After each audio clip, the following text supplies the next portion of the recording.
এখন যিনি এই রাজ্যের বাদশাহ, তিনি আপনি এবং আপনার সাথীদের মতোই একজন মুমিন বান্দা।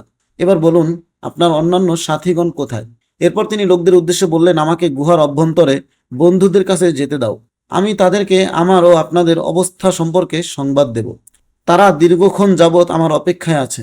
আমার আশঙ্কা হচ্ছে তারা আমার ব্যাপারে চিন্তিত রয়েছে। তখনকার বাদশাহ তাদের খবরটি দ্রুতই জেনে ফেললেন। তিনি গুহাবাসীদের সাথে সাক্ষাৎ করার জন্য ব্যাকুল হয়ে উঠলেন এবং দ্রুত গুহার দিকে চলে আসলেন। তিনি তাদেরকে উজ্জ্বল চেহারায় জীবিত অবস্থায় দেখতে পেলেন। তাদের সাথে মুসাফাহ ও আলিঙ্গন করলেন।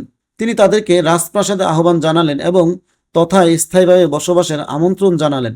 তারা সাফ জানিয়ে দিলেন, নতুনভাবে জীবনযাপনে আমাদের কোনো আগ্রহ নেই। আমাদের ঘরবাড়িগুলো বিলীন হয়ে গেছে। পিতা মাতা ও সন্তান সন্ততির কেউ জীবিত নেই এবং আমাদের মাঝে এবং স্বাভাবিক জীবনযাপনের মাঝে দীর্ঘদিন যাবৎ কোনো যোগসূত্রও নেই।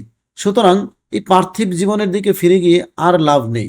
অতঃপর তারা আল্লাহর নৈকট্য লাভের আবেদন করলেন, তার কাছে ফেরত যাওয়াকেই পছন্দ করলেন এবং তার প্রশস্ত রহমত দ্বারা তাদেরকে ঢেকে নিতে প্রার্থনা করলেন।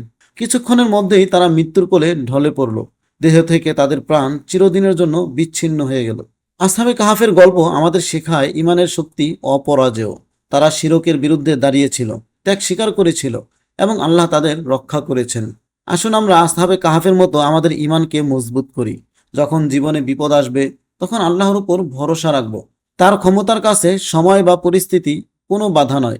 এই গল্প আমাদের হৃদয়ে সাহস যোগায়, যাতে আমরা সত্যের পথে অটল থাকি।